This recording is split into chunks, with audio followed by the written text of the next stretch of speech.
고등학교 내신 영어 시험 범위에 들어가는 교과서, 부교재, 모의고사, 학교 프린트 등 엄청난 양의 시험 범위를 다 공부하는 방법을 알려드리겠습니다. 이제 5월도 3분의 2가 지나가고 있습니다. 지금쯤이면 기말고사를 위해서 공부해야 될 시험 범위들이 점점 쌓이고 있을 건데요. 중학교 때는 많아봐야 교과서 2과 또는 3과 정도가 전부였지만 고등학교는 완전히 다릅니다. 교과서 2과 또는 3과에 더해서 올해 시험 쳤던 모의고사 지문 20개에서 많게는 30개, 학교 부교재, 선생님들 프린트물까지 추가가 됩니다. 그래서 실제로 공부를 해야 될 분량만 따져보자면 중학교 때의 5배에서 많게는 10배에 달하는 엄청난 범위가 있습니다.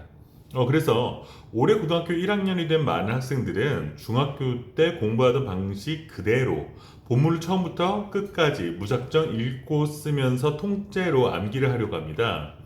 하지만 고등학교 내신 영어는 이런 방식으로는 절대 시험 범위를 끝까지 다 볼 수가 없습니다. 시험 전날까지 절반도 보지 못하고 시험을 보거나 아니면 억지로 다 외웠다고 해도 막상 시험지에서 변형된 문장을 보면 내가 외우고 있는 게 맞는 건지 의심까지 하게 됩니다. 그래서 모든 학생들이 시험을 준비하기 위해서 주어지는 시간은 다 똑같지만 내신 1등급을 받는 학생들은 이런 엄청난 양의 시험 범위를 소화하는 방식 자체가 완전히 달라요. 그래서 오늘은 고등학교 내신 영어의 엄청난 양의 시험 범위를 가장 효과적으로, 효율적으로 소화하는 4가지 방법을 말씀드리도록 하겠습니다. 첫 번째, 통암기를 멈춰라. 통암기 멈춰! 자, 가장 먼저 해야 할 작업은 버릴 것과 공부할 것을 명확하게 구분하는 것입니다. 시험 범위의 모의고사 지문이 30개가 들어간다고 해서 학교 선생님들이 30개의 지문을 모두에서 그 30개 지문 모두에서 문제를 내지는 않습니다. 시험 문제의 수는 정해져 있기 때문에 출제하기에 좋은 지문과 그렇지 않은 지문은 명확하게 나눠줍니다. 그래서 모든 지문에 똑같은 시간과 에너지를 쓰는 것은 가장 비효율적인 공부 방법이라고 할 수 있죠.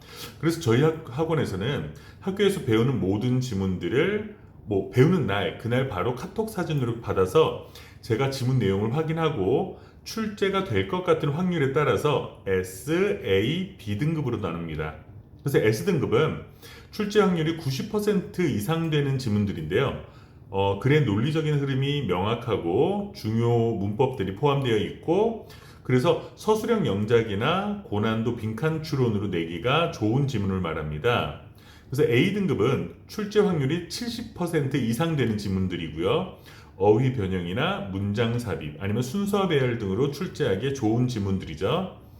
그리고 B등급은 출제 확률이 사실 70% 이하 밑바닥에 있는 것들 도표, 실용문, 그냥 일화 같은 것들은 출제 가능성이 낮거나 아니면 나오더라도 누구나 쉽게 맞출 수 있는 그런 지문들입니다. 저희는 학생들에게 B등급 지문은 과감하게 내용 흐름만 파악하고 넘어가게 합니다. 그리고 거기서 아낀 시간들을 S등급과 A등급 지문을 분석하는데 더 중요하게 집중해서 사용하게 합니다. 학원에서는 지금까지 만들었던 기출 자료와 학교별 출제 경향 분석을 통해서 나올 만한 지문들을 제가 정한 기준에 따라서 정확하게 분류를 해서 학생들이 공부해야 될 분량에 대한 부담을 최대한 줄여주기 위해 노력하고 있습니다. 두 번째, 번역가가 되지 마라. 지문을 읽을 때 한 문장씩 우리말로 깔끔하게 번역하려고 좀 집착하는 학생들이 있어요. 이렇게 공부하면 문장 하나하나의 해석은 가능하지만 다 읽고 나서 이 글이 무슨 내용인지를 물어보면은 대답을 제대로 못하는 경우가 많이 있습니다. 그래서 고등학교 내신은 단순하게 번역을 물어보는 것이 아니라 글 전체의 흐름과 그 글쓴이 필자에 숨겨진 의도를 물어보는 게 많거든요. 그래서 저희 학원에서는 지문을 볼 때 절대로 첫 문장부터 이렇게 습관처럼 계속 해석을 하라고 시키진 않아요. 대신에 지문 전체를 논리적 흐름에 따라서 구조화하는 연습을 합니다. 예를 들어서 스마트폰 남용에 관한 모의고사 지문이 있다고 하면요. 이렇게 3줄 정도로 구조화를 합니다. 도입, 처음에 문제점 나오겠죠? People use smartphones too much today. 자, 오늘날 사람들은 스마트폰을 너무 많이 사용한다. 그 다음에 전개가 있겠죠. 결과예요. It causes sleep problems and stress. 그것은 수면 문제와 심리적 스트레스를 유발한다. 결론, 해결책이죠. We need to limit our screen time before bed. 우리는 잠들기 전에 화면 보는 시간을 제한해야 한다. 모든 시험 범위의 지문을 방금의 예처럼 핵심 키워드 중심으로 구조화해서 머릿속에 저장을 합니다. 이렇게 글의 전체 구조를 파악하고 있으면 학교 선생님들께서 문장의 순서를 바꿔놓거나 아니면 중간에 새로운 문장을 꼭 끼워 넣어도 학생들은 글의 흐름의 어색함을 바로 찾아낼 수가 있습니다. 세 번째, 눈으로 읽는 시패독은 가짜다. 이번 시험 범위를 5번 돌렸다고 말하는 학생들의 대부분은 그냥 전체 지문을 눈으로 5번 훑어본 것에 불과합니다. 그래서 머리를 쓰지 않고 눈으로만 읽는 것은 아무리 반복해도 실전에서 쓸 수 있는 실력으로는 남아있지가 않아요. 그래서 저희 학원은 엄청난 양의 시험 범위를 지치지 않고 소화하기 위해서 각 회독마다 다른 목적을 가지고 공부하는 3회독을 하고 있습니다. 자, 1회독에서는 글의 흐름을 파악합니다. 아까 앞에 말씀드린 것처럼 논리적 흐름에 따라서 구조화를 하고요. 이 글의 주제와 전개 방식을 완벽하게 이해를 합니다. 이때는 자세한 문법까지는 보지 않고 전체 흐름만을 살펴봅니다. 그래서 2회독에서는 스스로가 출제자가 되어보는 거예요. 그래서 형광펜을 들고 지문을 다시 한번 읽어봅니다. 내가 선생님이라면 여기서 어떤 동사를 능동태에서 수동태로 바꿔낼까? 어떤 단어를 유의어나 반의어로 바꿀까? 출제자로 빙의하는 거죠. 그래서 문제로 낼 만한 포인트를 직접 찾아내서 표시를 합니다. 3회독에서는 출제 변형 대비를 합니다. 저희 학원의 자체 변형 문제들을 풀어보면서 내가 분석한 포인트가 실제로 어떻게 문제로 만들어졌는지를 확인해 봅니다. 그래서 아무 생각 없이 그냥 눈으로 10번 읽는 것보다 정확한 목적을 가지고 3번 읽는 게 훨씬 더 효과적이고 기억에도 오래 남는 것 같습니다. 네 번째, 시험 직전 대비를 위해서 단권화하기. 시험 범위가 많은 고등학교 시험에서 가장 위험한 순간이 바로 시험 전날이죠.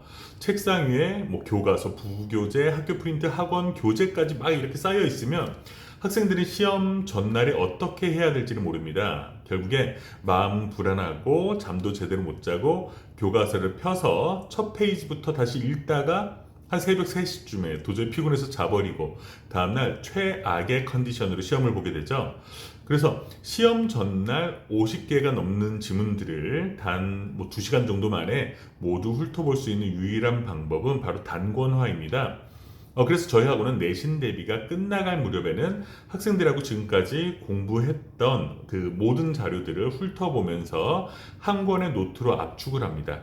각 지문마다 딱 반쪽 분량으로 지문의 논리 구조, 내가 계속 헷갈렸던 단어하고 단어 유의어, 반의어, 그리고 출제 확률이 가장 높을 만한 서술형 킬러 문장, 그렇게 딱 한두 개씩만 추려서 정리를 합니다. 그래서 시험 전날하고 시험 당일날 아침에는 저희 학생들은 다른 교재들은 다 집에 놔두고 학원에서 함께 만든 이 단권화 노트 하나만을 반복해서 봅니다. 그래서 모든 지문의 핵심들이 머릿속에 웬만한 거는 다 정리가 되어 있기 때문에 시험지를 받아도 그렇게 어려워하지 않고 잘 푸는 것 같아요. 그래서 학부모님들과 학생들에게 말씀드리고 싶은 건 고등학교 내신 영어는 엄청난 양의 시험 범위를 얼마나 효율적으로 공부하느냐의 문제입니다. 무작정 양으로만 밀어붙이면서 통암기만을 이렇게 하는 중학교 때 공부 방법으로는 절대로 고등학교 내신 영어를 준비할 수가 없습니다. 그래서 공부해야 할 지문 중에서 버릴 것과 공부할 것을 명확하게 구분하는 것, 글의 논리적인 구조를 파악하는 것, 목적을 가지고 공부하는 3회독, 그리고 완벽한 마무리를 위한 단권화 노트까지 이 모든 과정을 학생이 혼자서 해내기는 사실 불가능하죠. 그래서 어떤 학습 시스템을 가진 학원을 선택하느냐가 학생의 고등학교 내신 등급을 결정지을 수가 있습니다. 그래서 어떻게 공부를 해야 될지 막막하시다면 저희 학원으로 연락 주시기 바랍니다. 오늘 영상이 도움이 되셨다면 구독과 좋아요 부탁드립니다. 감사합니다.